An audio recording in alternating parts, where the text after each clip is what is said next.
자, 두 분과 이야기해볼 내용 메타버스입니다. 이게 얼마 만에 다루는 주제인지 모르겠어요. 신세계일까 신기루일까 아직까지 안 정해졌을까요? 근데 왜 메타는 이 혼합 현실의 헤드셋 개발 중단을 선언을 했을까요? 두 분 모셔보겠습니다. 한국투자증권의 박재영 차장님 나와 계시고요. 경제 유튜버이자 작가 알머리 제이스님 나와 계십니다. 두 분 어서 오세요. 자, 오늘은 이제 VR, XR, MR 이런 얘기 해야 되는데 마지막으로 우리가 이거 주목한 거는 애플의 비전 프로입니다. 근데 과연 잘 됐을까 해서 지금 중간 평가를 보면은 그렇게 잘 된 건 아닌 것 같아요. 원래 판매량 목표했던 거에 한 10분의 1 정도였던 것 같은데 원래는 이번 연도에 50만 대 판매를 예상했는데 아직까지는 10분의 1은 아니군요. 15만 대 정도 팔렸다고 하는 것 같기도 하고. 알겠습니다. 그러면 일단은 두 분 이 XR, VR, MR 이런 거 좀 쓰십니까? 써보신 적 있으십니까? 혹은 관심이 있으십니까? 박지영 차장님. VR, AR, XR인데 MR은 뭐죠? 그 음원 아니에요? 노래방 MR. 혼합 현실, 믹스드 리얼리티. 근데 다 비슷비슷한 거잖아요, 사실. 저는 안 써봤습니다. 그 리조트나 이런 데 가면 요새 이제 오락실 한 켠에 그런 게 있어서 한두 번 해보긴 했는데 네. 굉장히 잘 돼 있다라고 하더라고요.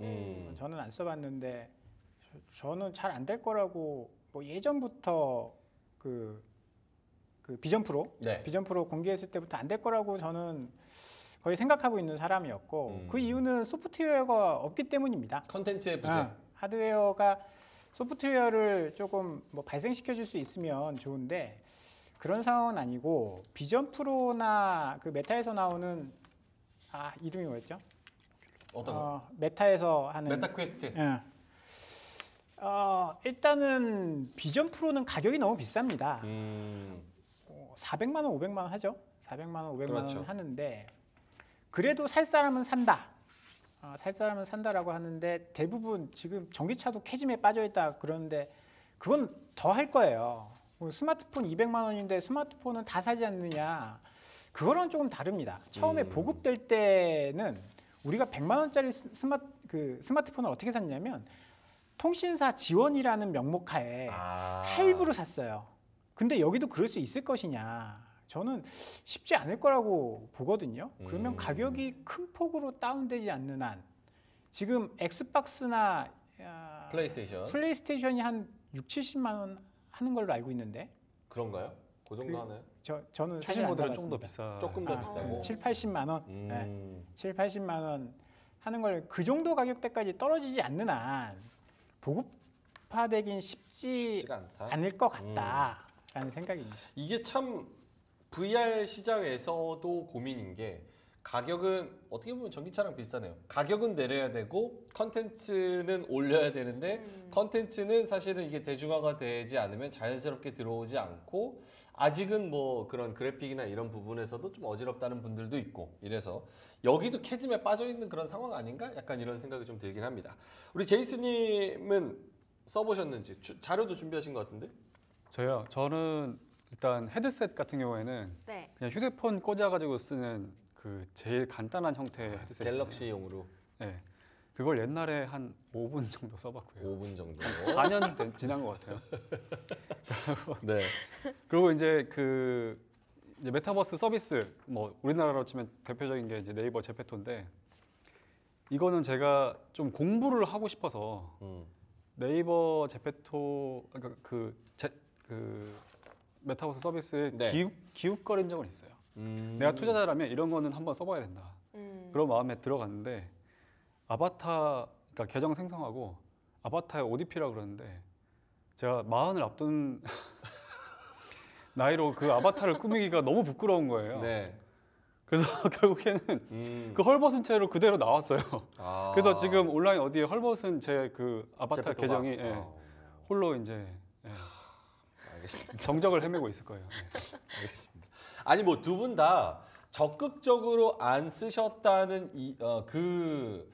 뭐랄까요? 기저에는 역시나 컨텐츠의 부재가 확실한 것 같습니다. 그러니까 이걸 가지고 뭘 해야 되는데 예전에는 다른 경제 방송에서도 이 VR, XR을 가지고 무슨 뭐 메타버스 현실을 들어가서 거기서 주식 강의를 한다라는 명목으로 이런 제페토 같은 서비스를 내놨었어요.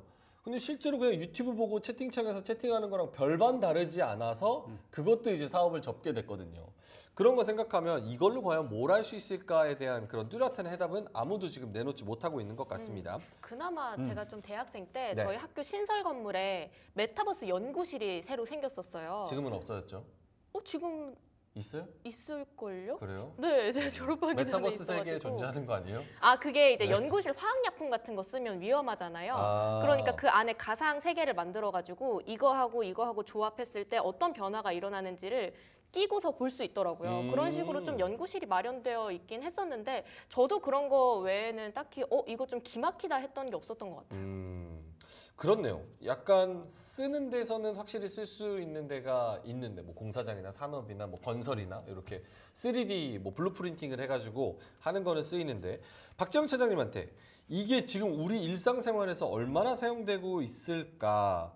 뭐 포스코 인터내셔널은 가상 공간에서 인턴십을 진행하기도 하고 이런 거 분야별 매출 보면은 뭐 동영상, 헬스케어, 엔지니어링 뭐 이런 등등 쓰는 것 같습니다. 이런 거 어디서 쓰나요?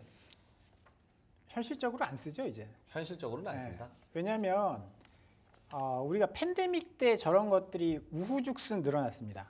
왜냐하면 모일 수가 없으니까. 저희도 이제 저희 회사 같은 경우에도 무언가 시상식 같은 거 할 때, 시상식 같은 거 할 때 메타버스에서 한 경험이 있거든요. 근데 그게 약간 현타가 와요. 그러니까 저희 사장님이 이게 요런 아바타 만들어가지고 여기서 보면 고객들 수상한 뭐 모의 투자 대회나 이런 거 수상한 사람들이 이렇게 와가지고 상장 받고, 그다음에 어떤 대학이었는지 정확히 기억은 안 나는데 그 당시에 졸업식도 메타버스로 했다. 그 단축키 잘못 누르면 춤춥니다, 막. 세레머니하고. 맞아요. 그런데 그게 현실 세계와 가상 세계에 익숙해진 어린 세대들은 괜찮을지 모르겠지만 어느 정도 연배가 있으신 분들은 그런 쪽에서는 한두 번 이벤트성이지 이걸로 한다는 건 약간 현타가 올 수밖에 없거든요. 그래서 2022년, 2023년도에 그런 행사들이 막 우후죽순 일어났다가 지금 싹 다 사라졌습니다. 왜냐면 그럴 필요가 없고 그냥 사람들 오면 되거든요. 그리고 메타버스라는 걸 활용한다라고 했을 때 물론 돈도 안 들고 그럴 것이다라고 할 수도 있는데 그렇지도 않아요. 그거를 그러니까 메타버스 관련된 시스템이 다 구축되어 있는 회사는 그렇겠지만 저희 같은 경우에는 뭐 SK텔레콤이라든지 네이버의 제페토라든지 이런 쪽을 활용해서 사용을 했거든요. 그럼 거기에 따른 또 비용이 듭니다. 약간 현타도 오고 비용도 들고 그러면 원래 하던 대로 하자. 지금 코로나 끝났으니까. 그렇게 돼서 굉장히 많이 축소되어 있는 그런 상황이거든요.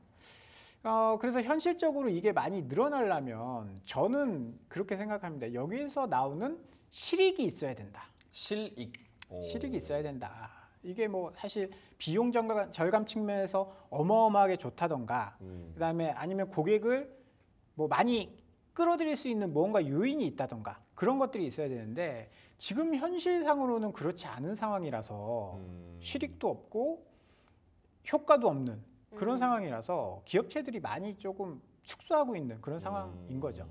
약간 그런 데서는 많이 쓰이더라고요. 막 우주항공 개발하는데, 그러니까 내가 직접 가보기에는 너무 많은 비용과 돈이 물리적으로 좀 들거나 그런 부분에서는 뭐 산업계나 혹은 뭐 의학계 그리고 우주항공 분야, 뭐 방산 분야 이런 쪽에서는 쓰이는데 일상생활에서 우리가 쓰기에는 좀 한계가 있지 않나. 어떠세요, 알머니 제이스님도 약간 뭐 실제로 쓰이는데 어디 쓰인다 이런 거를 뭐 들어보시거나 혹은 보신 게 있는지. 뭐 저 같은 경우에는 이제 그 기억에 남는 사례가 그 스타트업 중에서 직방 있죠. 부동산 관련된 스타트업 직방 같은 경우에 2021년에 그 코로나 팬데믹이 한창 이제 그 절정이었을 때 아예 이 가상 공간에서 그러니까 본인들이 업무를 해야 되다 보니까 가상 공간에서 일할 수 있도록 시스템을 구축을 했었어요. 근데 그게 효과가 괜찮고 생각보다 일이 잘 되니까 그 소마라는 이름으로 해서 하나의 비즈니스 모델이 됐거든요. 그래서 지금 여기 자료면 보시면 왼쪽에 보면은 네. 이제 그 직방에서 개발한 소마인데 메타버스 말하자면은 업무 공간인 거죠. 이런 식으로 자체적으로 뭔가 필요해서 만든 것들은 그거를 다른 사람도 필요해서 어떤 비즈니스 모델이 될 수가 있는 것 같아요. 그런 부분이 하나가 있고 좀 더 제일 최근 사례에서 약간 저는 좀 관심이 생겼던 게 이 롯데 계열사에서 만든 그 칼리버스라는 칼리버스. 서비스인데 저는 이거는 콘텐츠에 대한 그 리뷰는 뭐 그렇게 막 인상적이진 않아요. 근데 딱 한 가지 제가 관심을 가질 수 있었던 배경이 그래픽이 좋아요. 그러니까 2021년과 지금 2024년에 뭐가 바뀌었냐 그러면은 그래픽 퀄리티가 바뀌었거든요. 그래서 이런 부분에서 본격적으로 서비스가 된 게 아직 많지는 않은데 예를 들어서 제페토만 하더라도 사실 저희 같은 어른들이 가서 쓰기엔 약간 민망한 그래픽 퀄리티거든요. 네. 근데 이게 이런 식으로 거의 그 뭐 게임 엔진이라든지 그런 것들을 활용해서 실사에 정말 가깝게 그래픽 구현된다면 거기서부터는 또 다른 가능성도 있을 거라고 생각합니다. 저 오른쪽이 롯데 이노베이트에서 개발한 칼리버스라는 건데 거기 딱 접속하면은 여의도만큼의 면적의 여러 가지 맵들을 실제로 그 안에 돌아다닐 수도 있고 엠믹스나 뭐 JYP 아티스트 이런 사람들이 눈앞에서 공연을 하고 있는 걸 직접 볼 수 있다. 이런 장점이 있다고 하는데 네. 단점으로는 그런 화려한 공연이나 쇼핑이 끝나면 뭐야 이거 애매한 그냥 길거리에 그냥 돌아다니는 할게 그냥 그거 빼고는 없는 거죠. 애매한 게임 같네. 네. 약간 이런 거. 그러니까 결국은 그 안에서 놀긴 놀아서 와 하는데 근데 나 여기서 뭐 하고 있지? 약간 이런 느낌. 근데 요거 보니까 확실히 그건 좋은 것 같아요. 저는 이제 여행 좋아하니까 네. 전 세계를 다 가볼 수는 없잖아요, 솔직히. 그럼 이제 북극이나 뭐 어디나 뭐 아프리카나 이런 데를 구글 어스 VR 맵으로 볼 수 있는 그 공간들이 있습니다.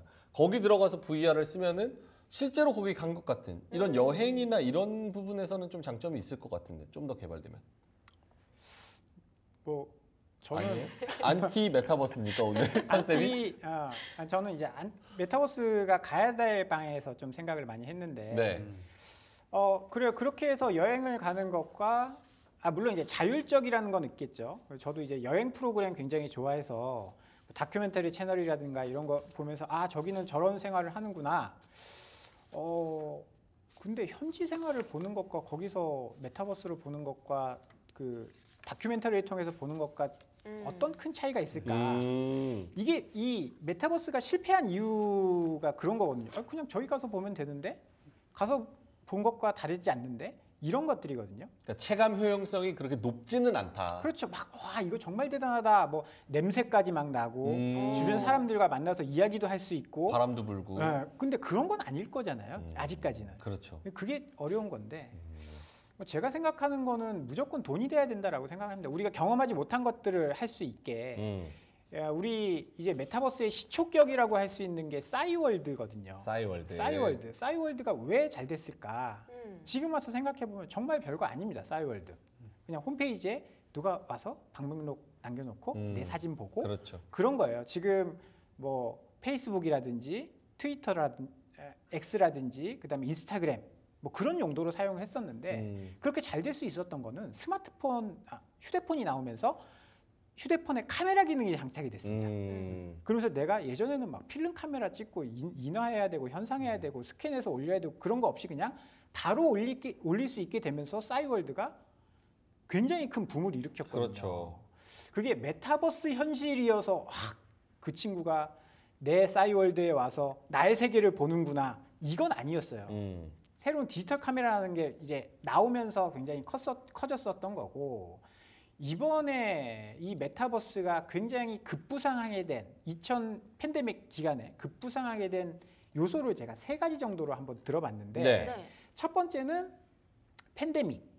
우리가 어디 가지 못하니까 누군가 만나고 싶은데 소통하기 위해서 답답해서. 그게 첫 번째고 두 번째는 그 당시에 게임이 굉장히 맞아요. 게임 산업이 굉장히 커졌어요. 어디 갈 데 없으니까 같이 게임하는 거잖아요. 네. 그러면 이 온라인 상황에서 만나고 게임에서 만나고 같이 게임을 하는 거. 여기 플러스 알파 가장 핵심적이었던 거는 NFT가 부상했습니다. 그 당시에 로블록스는 로벅스라는 화폐가 있었죠. 그게 게임을 만들고 거기서 사용하고 그게 만약에 개발자한테 돌아오면서 돈이 되고 이게 진짜 현실적으로 돈으로 교환을 해주는 그런 것들. 경제 생태계. 그렇죠. 그다음에 위믹스 같은 거. 위메이드가 위믹스라는 NFT 그러니까 위메이드가 만든 게임을 하면서 위믹스를 벌면 그거 가지고 NFT 이제 가상 화폐로 교환해주고 그걸 현실의 돈으로 바꿔줄 수 있다. 그러면 나는 게임을 하면서도 돈을 벌 수 있다. 이게 모여지면서 굉장히 큰 버블을 만든 거거든요. 그 당시에는 팬데믹이 영원할 것 같았고, 그러면 이 상황이 지속되면 이게 정말 돈이 되는구나라고 하면서 주가에 반영하면서 주가가 급등했었던 건데 시간이 지나니까 현실로 돌아온 거죠.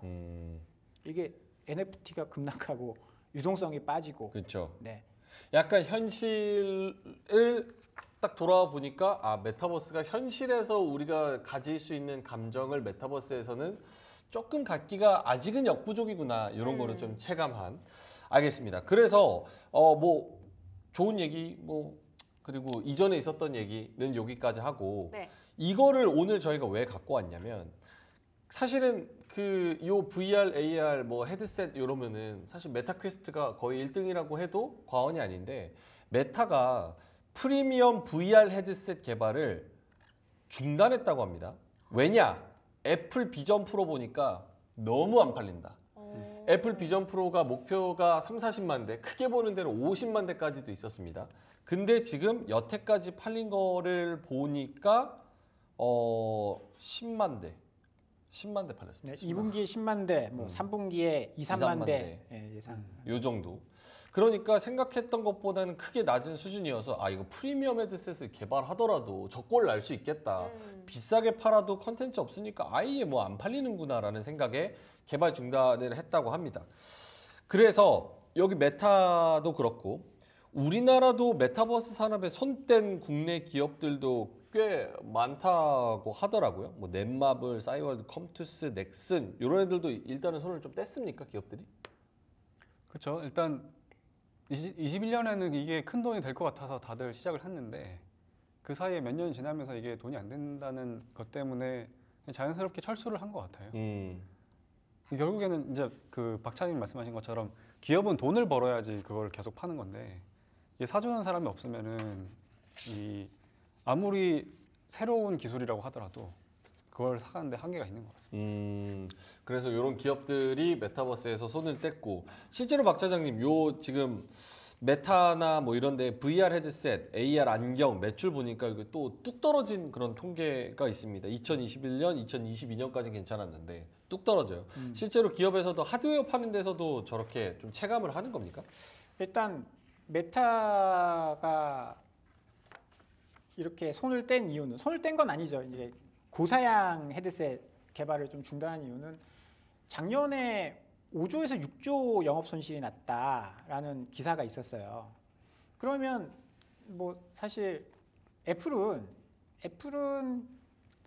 아이폰이라는 확실한 캐시카우가 있는 상황이고, 그다음에 소프트웨어에서 돈을 계속 벌고 있는 상황이고, 거기서 이제 새로운 먹거리로 아이폰 다음으로 새로운 하드웨어를 개발하는 단계 중에 하나가 이제 비전 프로인데, 왜냐면 다른 데서 돈 벌고 있으니까 여기서 어느 정도 해가지고 까먹어도 버틸 수가 있는데, 그렇죠.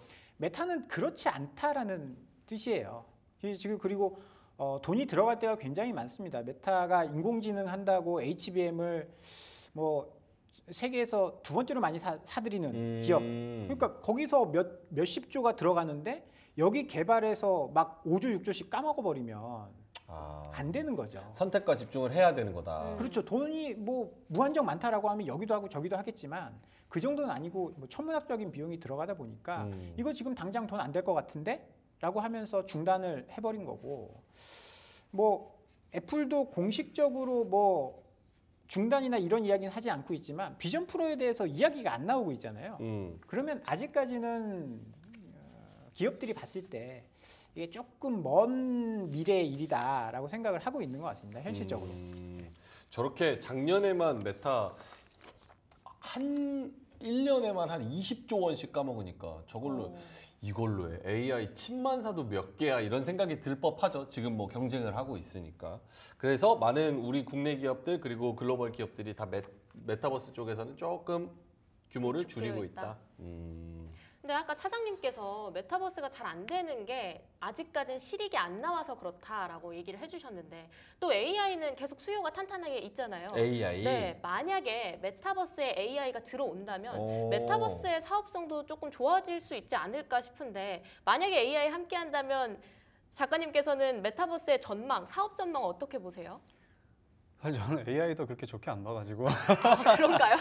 그러니까 뭐냐면은 그러니까 메타버스든 AI든 그 전에 빅테크들이 만들었던 그런 소셜 미디어 플랫폼이든 모든 플랫폼은 결국에는 그 안에 휴먼 스토리가 채워져야지 돈을 버는 거거든요. 휴먼 스토리. 네, 휴먼 스토리가 필요하구나. 인스타가 사진을 올릴 수 있어서 대박이 난 거는 다른 게 아니라 사람들이 자기의 인생 스토리를 사진을 올릴 수 있는 그런 시대가 되었기 때문이었잖아요. 근데 지금 보면은 빅테크들이 전반적으로 뭐 당연히 빅테크의 미래는 걱정 안 합니다. 걔네는 돈이 있기 때문에 그렇죠. 진짜 이런 돈을 써도 돼요. 근데 지금 뭐 예를 들어서 21년에 메타버스에 너도 나도 뛰어들 때나 지금 AI에 너도 나도 뛰어들면서 돈을 쓰는 게 그렇게 아주 날카로운 판단 때문에 하는 것 같진 않아요. 오? 네. 그래요? 그냥 남들이 다 하니까 하는 것 같아요. 에이 거기 다 똑똑한 사람들 모여있는 하버드 나온 사람들인데 그 남들이 다 하니까 하겠어요. 근데 제가 주식 투자를 10년을 넘게 하면서 네. 느낀 게 사람들이 다른 사람들한테 휘둘려서 뭐 현명하지 않은 행동을 하는 게 한두 번이 아니거든요. 그건 맞는 말인 것 네. 같아요. 그래서 보면은 예를 들어서 이번에 애플 같은 경우에 그 비전 프로가 실패를 한 게 가격 어떤 책정에서 좀 문제가 있었잖아요. 약간 나이키가 했던 실수를 같이 하고 있는 것 같아요. 오. 예를 들어서 나이키 같은 게 저희 저번 방송에서 얘기를 했었지만 그 오프라인 경험이 아니라 이제 그 커머스 쪽으로 전략을 확 이제 옮기면서 네. 오프라인 매장이 줄어들고 결국에는 이제 소비자들의 브랜드 충성도가 떨어졌잖아요. 네네. 지금 비전 프로 같은 경우에도 애플은 브랜드 충성도가 있으니까 사람들이 비싸게 해도 그 애플의 팬들이 알아서 사줄 거야. 그렇죠. 약간 이런 안일한 좀 판단을 했던 것도 같아요. 근데 예를 들어서 그러면 이제 비전 프로가 우리나라 돈으로 460만 원인가 뭐 그 정도 한다고 들었는데 네. 460만 원을 우리가 팬심으로만 쓰려면 이게 얼마나 강력한 팬이어야겠어요. 쉽지 않죠. 네. 근데 보통 대부분의 소비자들은 그런 것보다는 그냥 내가 만약에 400 얼마를 들였다면은 그 이상의 가치를 하는 것들을 이제 내 원하죠. 돈을 쓰게 되잖아요. 그런 부분에서 지금 그나마 AI 같은 경우에는 메타버스에 비해서는 초기 진입을 위한 가격대가 좀 낮아요. 뭐 챗GPT 같은 경우에는 뭐 2만 얼마씩 내면 되는 거니까. 근데 그 메타버스 같은 경우에는 소비자들이 이 세계에 진입하기 위해서 들어가는 초기 비용이 너무 크다 보니까 이걸 낮추지 않는 이상은 앞으로도 이게 AI를 능가하는 하나의 산업 모델이 될 것 같지는 않아요. 유일하게 AI랑 메타버스를 연결했을 때 좀 좋아 보인 건 아까 말씀드린 그래픽. 그래픽. 왜냐하면 그래픽이라는 게 그러니까 현실감이 있는 그래픽이라고 하면은 결국에는 뭔가 랜덤적인 환경들이 생성이 되거든요. 근데 그거는 굉장히 많은 이제 연산을 통해서 만들어지는 것들이기 때문에 네. 그런 부분에서 AI가 어느 정도 좀 메타버스의 사실감을 높이는 데는 도움을 주지 않을까. 네. 그러니까 뭐 어디 돌아다니고 이러면은 맵도 필요하고 이미지도 필요하고 이런 것들 공간이 필요하니까 AI를 도입해서 그거를 랜덤하게 만들어줄 수 있는 소프트웨어에는 같이 좀 융합이 될 수 있겠다. 그렇죠. 예를 들어서 뭐 게임에서 NPC라고 그러나요? 그 네네. 가상 캐릭터들 있잖아요. 그렇죠. 돌아다니는. 지금은 게임하면서 그런 가상 캐릭터들 만나면은 되게 이상한 동문서답하고 막 그러잖아요. 네. 근데 그러니까 AI가 접목이 되면서 그런 가상 캐릭터들이 더 현실적인 인간 감각을 부여받는다면 그런 부분은 좀 더 이제 매력이 될 수도 있겠죠. 그래서 그 가족 게임 심즈라고 있거든요. 심즈. 네. 가족끼리 뭐 남자 여자 만나서 아이 만들고 또 가족 만들고 이 심즈가 있는데 네. 그거 NPC에다가 NPC 2개를 놓고 AI 도입을 했어요. 그래서 둘이 살게 해보니까 진짜 인간이란 동일한 그런 삶을 살게 된다는 거예요. 둘이서 만나서 호감 있는 사람한테 말도 걸고 거기서 이제 아이도 낳고 가족도 꾸리고 누구 또 싫어하는 사람도 생기고 약간 이런 식으로 NPC가 AI를 넣어놓으니까 사람처럼 그냥 이렇게 뭐 지내더라. 그래서 약간 게임이나 이런 부분에서는 NPC를 AI화 시키면 그런 부분에서 좀 더 리얼하게 뭔가 게임을 할 수도 있고. 알겠습니다.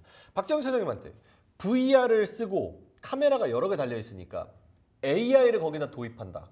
그러면 제가 이렇게 쓰고 딱 봤다가 차장님 얼굴을 딱 이렇게 하면은 아 오늘 컨디션, 혈색, 안색, 지금 뭐 심박수. 기분, 심박수 이런 거 딱 나타나면 조금 더 유용하지 않겠어요?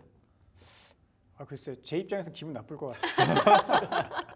제 입장에서는 그래도 AI 도입해서 이런 정보들 아 저 물건은 뭐지 하면서 이렇게 딱 찍었는데 앞에 아 저 카메라는 어디 브랜드에 얼마다 이러면 딱 나오고 이런 거 편하지 않겠어요? 저 안경 저 명품인데 짝퉁이구나.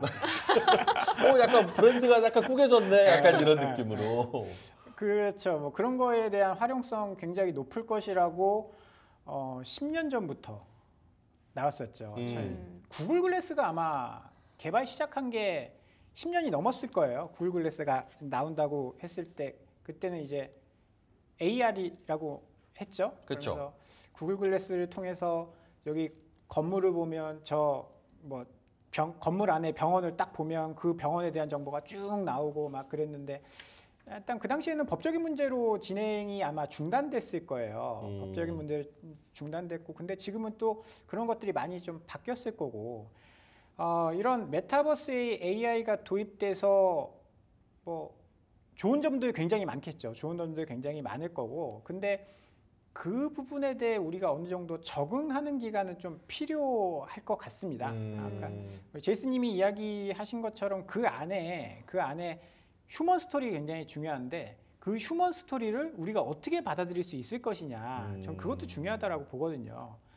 제가 이제 대표적인 그 메타버스 세계 중에 하나가 로블록스 그리고 마인크래프트 네. 이런 건데 저는 사실 적응이 안 돼요. 저는 아이들 때문에 마인크래프트를 가끔 하거든요. 엄청 하잖아요 아이들이. 네, 로블록스랑 마인크래프트를 엄청 해서 저도 가끔 하는데 일단 저는 적응을 못 하겠더라고요. 뭐 나이 때문인지 뭐 때문인지 모르겠지만 어지럽고. 저희는 뭐 조이스틱 세대니까. 저희 오락실 가서 이렇게 딱딱딱딱 하던 그렇죠. 그런 올림픽하고. 시대에서 너구리하고. 그렇죠 너구리. 그래서 저는 시간이 좀 오래 걸릴 거라고 말씀드리는 이유 중에 하나가 로블록스를 하던 세대가 20대, 30대가 돼서 거기에 비용을 지불할 정도 그 정도 시간이 되어줘야 이게 어느 정도 수익 모델이 창출될 수 있을 거다라는 생각이고 지금 같은 기술로 아까 이야기한 것처럼 롯데월드의 34배 되는 그런 거를 보고 돌아다니는데 아무것도 없잖아요 사실은. 그렇죠. 네. 그러면 여기서 난 누구 여긴 어디 이렇게 뭐 애매할 수 있다. 현실을 생각하게 되기 때문에 지금 당장은 좀 어려울 수도 있다라고 봅니다. 그러니까 두 분 말씀을 들어보니까 이 메타버스가 그냥 누가 설명해 주는 걸 들었을 때는 그럴듯하고 굉장히 우아하지만 실제로 신기한 것 빼고는 실용성 측면에서는 아직은 갸웃하는 측면이 훨씬 더 많이 입증이 되고 있다. 이런 쪽으로 생각을 해야 될 것 같고 AI가 도입된다고 하더라도 스토리에 우아하는 신기한 하나의 요소만 늘어날 뿐이지 실제로 이걸 어떻게 쓸 건데에 대한 해답은 아직도 AI가 들어가도 찾지 못하고 있다. 그러면 사실 저희가 투자 관련된 얘기들도 안 할 수가 없는데 투자 매력도가 메타버스 관련주에는 사실 많이 떨어진다고 봐야 할지. 투자. 네, 작가님께서는 만약에 하라고 한다면 메타버스 관련주들 좀 들어가 보시겠어요? 근데 너무 좋은 질문인 게 네. 원래 뭐 전기차도 네. 비트코인도 네. 남들 다 옆집 아줌마 아저씨 막 다 얘기하고 있는데 거기서 같이 이제 투자하려고 그러면 물리잖아요. 그렇죠. 지금 바닥을 기고 있을 때 네. 메타버스가 10분의 1 토막 났을 때 사람들이 다 안 된다고 할 때 이럴 때가 가장 기회 아닐까. 코를 왜? 네. 그 제가 자료화면 하나 가져왔는데 네, 자료화면. 로블록스 같은 경우에 어쨌든 지금 메타버스 관련해서는 제일 확실한 어떤 기업 중에 하나잖아요. 근데 제가 이렇게 로블록스 실적을 봤더니 그냥 펄해요, 시펄해요. 그러네요. 돈을 못 벌고 있어요 아직. 로블록스가. 네. 그러니까 투자자 입장에서 뭐 다양한 투자를 할 수도 있지만 저 같은 경우에는요. 저는 파랭이는 상대하지 않습니다. 아 빨갱이만 상대하는. 네, 저는 파란색이 있으면 일단 안 봐요. 아 그래. 네. 마이너스 찍혀 있다 그러면 일단 전 건너뜁니다. 그렇군요. 근데 로블록스 지금 보면은 최근 몇 분기 동안 돈을 번 적이 없어요. 그래서 뭐가 됐든 어떤 기업이 됐든 로블록스가 아니라 어떤 기업이 됐든 일단 실적이 흑자가 나면 그때 봐도 늦지 않다. 봐도 늦지 않다. 저는 그렇게 생각합니다. 투자 관점으로는 아예 지금 안 보는 게 좋다. 이게 뭐 나중에 조금 잘 된다 싶을 때 그때 들어가도 늦지 않다. 네. 그러니까 그 실적 없이 꿈만 가지고 주식이 오른 경우도 있는데 메타버스는 자기 차례는 이미 지났고요. 지금은 다들 바이오만 보고 있잖아요. 그렇죠. 네. 메타버스로 관심을 볼 어떤 여력이 없어요. 그런 의미에서는 지금은 그렇게 좋지는 않은 것 같아요. 알겠습니다. 박지영 차장님은요? 뭐 아까 이제 뭐 비트코인이나 이런 거 이야기하셨는데 사실 그건 결과론적인 거예요. 이렇게 많이 올랐다가 많이 떨어진 게 한 100개다? 그 중에 한두 개만 다시 전고점을 돌파하고 98개는 많이 떨어진 상태로 오래 머물러 있습니다. 그렇죠. 그거는 우리가 상상하기 싫고 기억하기 싫어서 그냥 기억에 지워진 것뿐이지. 이거 그때처럼 뭐 비트코인처럼 많이 떨어졌으니까 10분의 1 토막 났으니까 지금 들어가서 그러면 그 산업의 미래를 봐야 되는데 지금 당장은 우리가 굉장히 붐이 일었을 때의 위메이드라든지 하이브라든지 네이버라든지 그런 기업들의 주가가 많이 떨어졌다라고 해서 그러면 그 기업들이 여기에 대해서 얼마나 준비하고 얼마나 개발하고 있는지를 봐야 되는데 지금 그런 얘기가 전혀 안 들리고 있잖아요. 몇몇 기업들은 철수하고 있는 그런 상황이고 이거 아니면 안 된다라고 하는 게 아닌 이상 우리가 메타버스 세계가 아니면 다 죽어 라는 게 아닌 이상 굳이 죽어 있는 거를 기업들도 살릴 이유는 없을 수도 있거든요. 그러면 많이 떨어졌다라고 해서 접근하는 거는 조금 올바른 방식은 아닐 거다라고 생각을 하고 있고요. 메타버스는 언젠가는 올 겁니다. 언젠가는 뭐 크게 오고 할 건데 그게 돈이 될지는 잘 모르겠다. 돈이 될지와는 좀 별개의 문제다라고 생각을 해서 수익 모델을 만드는 기업이 나오면 존중님께서 좀 조심스럽긴 한데 메타버스는 성인 사업으로 발전이 이미 많이 되고 있다. 근데 뭐 비디오도 그렇고 고화질 블루레이도 그렇고 인터넷도 그렇고 컴퓨터도 그렇고 다 초기에 딱 나왔을 때 그쪽에서 이제 먼저 산업을 딱 키우고 그 다음에 이제 다른 커머셜이나 이런 걸로 좀 넘어가는 경향이 있었기 때문에 여기도 약간 그렇게 발전이 되지 않나 그런 얘기를 하셨습니다. 제가 하고 싶었던 얘기인데 네. 차마 할 수 없는 얘기였네요. 그러니까 회사 타이틀을 달고 나오니까 말을 못 하잖아요. 다 아니, 알고 회사 계신 타이틀 거. 아니더라도 네. 알겠습니다. 근데 이거는 산업의 성장이니까 모든 산업이 다 이렇게 성장을 했기 때문에 자 알겠습니다. 그러면은 두 분의 한마디 들으면서 시간이 많이 지났네요. 여기서 그냥 마무리할까요? 하고 싶은 얘기는 다 하셨잖아요. 알머리 제이스님은 가상현실도 결국 현실이기 때문에 아직은 좀 쳐다보지 말자. 박정 차장님은 과도한 기대 이렇게 5글자 적어주셨습니다. 자 그러면 오늘 메타버스 그리고 메타가 이 MR 현실, 이 VR 그런 개발을 좀 중단했다는 뉴스를 가지고 여러 가지 이야기를 펼쳐봤습니다. 아직은 좀 시간이 필요할 것 같은데 투자의 관점으로 돌아오기를 좀 산업이 성장하기를 기대해 보도록 하겠습니다. 자 그럼 두 분과는 여기서 인사드리겠습니다. 두 분 말씀 오늘 고맙습니다.